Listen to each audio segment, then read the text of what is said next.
नमस्कार। न्यूज़ डंका में मैं महेश विचारे आप सभी का स्वागत करता हूं। मित्रों, आज पूरे देश भर में एक संगीन मामला सामने आया है और वो है श्रद्धा वालकर का। मुंबई की ये लड़की जिसका हाल ही में कत्ल हुआ, बुरी तरह से, पूरी निर्ममता से, बेरहमी से उसके शरीर के टुकड़े किए गए।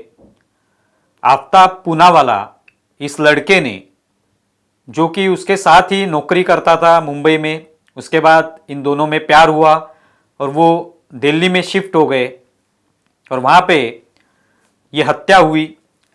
इस युवक ने उसकी गला दबाकर हत्या की, उसके बाद उसके शरीर के 35 टुकड़े किए और फिर ये सभी टुकड़े अलग अलग जगह पर फेंक दिए ताकि सबूत नष्ट हो। लेकिन आखिर पुलिस ने उसे दबोच लिया। अब वो पुलिस की हिरासत में है और ये पूरा मामला देश भर में उसकी चर्चा हो रही है, घर घर में चर्चा हो रही है। और किस तरह से ये पूरी घटना हुई, इसके बारे में अलग अलग जानकारी अभी रोज आपके सामने आ रही है। महाराष्ट्र में इसी मामले के बारे में क्या स्थिति है, ये जब हमने जानने की कोशिश की तो ये पता चलता है कि यहाँ पे मीडिया में या राजनीति के जो पार्टियां हैं उसमें भी इसकी चर्चा बहुत कम है। असल तौर पे ये लड़की जो है श्रद्धा वालकर, ये मुंबई की लड़की है। मुंबई में वो नौकरी करती थी, किसी कॉल सेंटर में काम करती थी और वहीं से फिर वो दिल्ली शिफ्ट हुई। लेकिन मुंबई की लड़की होने के बावजूद भी महाराष्ट्र में आज इस विषय पर ज़्यादा चर्चा होते हुए दिखाई नहीं देती है। इसके कारण क्या है? तो अलग अलग कारण इसके हो सकते हैं। एक तो आपने देखा कि ये जो पूरा मामला है इसमें कहीं पे हिंदू और मुस्लिम ये एंगल जो है वो भी देखा जा रहा है, उसकी भी चर्चा इसके बारे में है। भारतीय जनता पार्टी हो या कुछ संगठन है जिन्होंने इसमें लव जिहाद हो सकता है इस तरह का आरोप भी किया है। और शायद यही एंगल होने के वजह से महाराष्ट्र में आज जो बाकी राजनीति करने वाली पार्टियां हैं वो इसमें चुप्पी साधे हैं। कांग्रेस हो, राष्ट्रवादी कांग्रेस हो, शिवसेना जो कि उद्धव ठाकरे के ग्रुप हैं, इनकी तरफ से कोई इसके बारे में प्रतिक्रिया नहीं आ रही है। मीडिया में भी इसकी बहुत कम चर्चा शुरू है। अगर यही बात शायद बीजेपी का कोई कार्यकर्ता होता या शायद हिंदुत्ववादी संगठन का कोई कार्यकर्ता होता या शायद राजनीति के लिए एक अनुकूल ऐसे कोई स्थिति होती तो शायद यही पार्टियां, यही लोग इस तरह से बवाल मचाते, इस तरह से आंदोलन करते। ये आप जान सकते क्या हो सकता था महाराष्ट्र में। लेकिन आज इतनी बड़ी घटना होने के बाद भी महाराष्ट्र में इसकी चर्चा बहुत कम होती हुई दिखाई दे रही है। जैसे कि आपने शुरुआती दिनों में देखा, जब नरेंद्र मोदी की सरकार देश में आई तभी कुछ गिनी चुनी ऐसी घटनाएं घटी थी भारत में जिसमें मुस्लिमों पर कुछ लोगों ने हमला किया, उनको मारपीट की, तो तुरंत पूरे देश भर में किस तरह से मुस्लिमों पर अन्याय हो रहा है, अत्याचार हो रहे हैं, मुस्लिमों को मारा जा रहा है, इस तरह का एक नरेटिव सेट करने की कोशिश की गई थी। आहिस्ता आहिस्ता लोगों को पता चला कि ये सब झूठी घटनाएं हैं।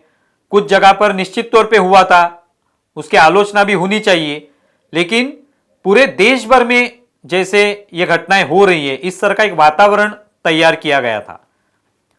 तो इसके ऊपर से एक पता चला, कहीं पर भी मुस्लिमों पर जब हमला होता है तो तुरंत ये जो लेफ्ट लिबरल्स हैं ये तुरंत जाग जाते हैं और उसके बारे में आलोचना करना शुरू कर दें। और देश में किस तरह से वातावरण बिगड़ चुका है, इस तरह की भाषा उनके मुंह से सुनने को आती है।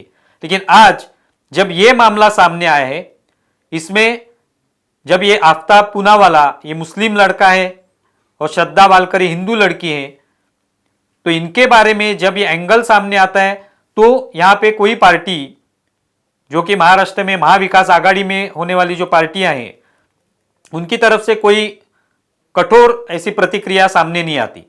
मीडिया भी इसके ऊपर ज्यादा बोलते हुए नजर नहीं आता है। तो इसके पीछे क्या कारण है ये जानना बहुत जरूरी है। आपको पता है कि महाराष्ट्र में भी महिला आयोग है, जो महिला आयोग एक तरह से महिलाओं की सुरक्षा और महिलाओं के जो अधिकार है उसके बारे में कठोर या सख्त कदम उठाता है। जहां पर भी महिलाओं पर हमला होता है, कहीं पे भी उनकी प्रतिष्ठा पर कहीं पे आंच आती है, तो महिला आयोग जो है आगे आता है और उस महिला की सुरक्षा के बारे में सोचता है। यह अब तक होते आया है। अभी भी आपने देखा कि महाराष्ट्र में एक शिव प्रतिष्ठान नाम से एक संगठन है जिसके प्रमुख है संभाजी भिडे, जिनका एक मामला हाल ही में जिसकी बहुत चर्चा हुई थी, जिन्होंने एक पत्रकार से एक स्टेटमेंट किया, उसके ऊपर तुरंत महिला आयोग ने उन्हें नोटिस भेजी और इस बारे में उनसे खुलासा मांगा था कि आपने भी इसके बारे में आपकी क्या राय है, ये तुरंत बता दीजिए। जितेंद्र आव्हाड का भी मामला हाल ही में शुरू था, तभी भी महिला आयोग ने तुरंत कार्रवाई की। उन्होंने तभी भी नोटिस जारी की थी, उसके बारे में जो रिपोर्ट था वो भी उन्होंने मंगाया था। सख्त कदम जो है ये तुरंत उठाए गए। लेकिन इस मामले में ये लड़की मुंबई की है, महाराष्ट्र की लड़की है, जिसको दिल्ली में जाके जिसकी हत्या हुई, जिसका शरीर जो है उसके टुकड़े करके उसके सबूत है वो मिटाने की कोशिश की गई। लेकिन महाराष्ट्र का जो महिला आयोग है इसके बारे में कुछ कदम उठाते हुए दिखाई नहीं दिया अब तक। ये क्यों हो रहा है? जबकि संभाजी भिडे ने कुछ स्टेटमेंट किया तो तुरंत नोटिस भेजी गई, नवनीत राणा के बारे में तुरंत नोटिस भेजी गई। तो जैसे उनके लिए कुछ उपयुक्त ऐसे घटनाएं हैं, फेवर में जाने वाली घटना है या बीजेपी के खिलाफ है, बीजेपी के खिलाफ राजनीति करने के लिए योग्य घटना है, तो तुरंत महिला आयोग जाग जाता है। ऐसे यहां पे आरोप किए जाने लगे अभी। तो शायद यही कारण है क्या कि इस घटना में कहीं हिंदू मुस्लिम एंगल होने की वजह से सभी मीडिया हो या राजनीति में जो पार्टियां हैं वो चुप्पी साधे। सिर्फ भाजपा ने ही इसके ऊपर आवाज उठाई है, उन्होंने भी इसमें लव जिहाद का एंगल है क्या ऐसे आरोप किए, ऐसे आशंका जताई है।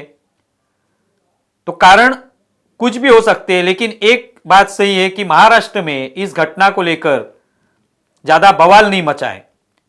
शायद वही किसी मुस्लिम लड़की पर कुछ आंच आ जाती तो शायद यहां पे कुछ पार्टियां जो है वो आवाज उठाती, आंदोलन होते, मारपीट होती या पुलिस को कुछ यहां पे कार्रवाई करना जरूरी होता। लेकिन आज हम लोग देख रहे हैं कि इतनी बड़ी घटना जिसकी देश में चर्चा है, जिस निर्मम तरीके से बेरहमी से हत्या हुई है इस लड़की की और मुंबई की लड़की है, लेकिन यहां पे उस पर आवाज नहीं उठाई जा रही है।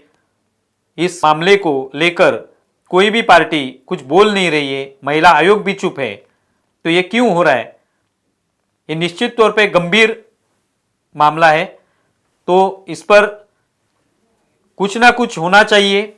महाराष्ट्र इस तरह के घटनाओं पर चुप नहीं रहता। कहीं पर भी इस तरह की घटना हो, लेकिन महाराष्ट्र की जनता जो है वो जागरूक है, वो इस पर बोलती है। तो सभी लोगों ने इस पर बोलना चाहिए, जो भी एंगल हो, जो भी इसका सच है वो सामने आना चाहिए। लेकिन हर किसी ने इस मुद्दे को लेकर अपनी प्रतिक्रिया रखनी चाहिए, अपनी बात रखनी चाहिए। आपको ये वीडियो कैसे लगा ये ज़रूर बताएं। इसके ऊपर आपकी क्या राय है वो भी आप ज़रूर बताएं। हमारा ये वीडियो ज़्यादा से ज़्यादा शेयर कीजिए, लाइक कीजिए और हमारा यूट्यूब चैनल सब्सक्राइब कीजिए। धन्यवाद।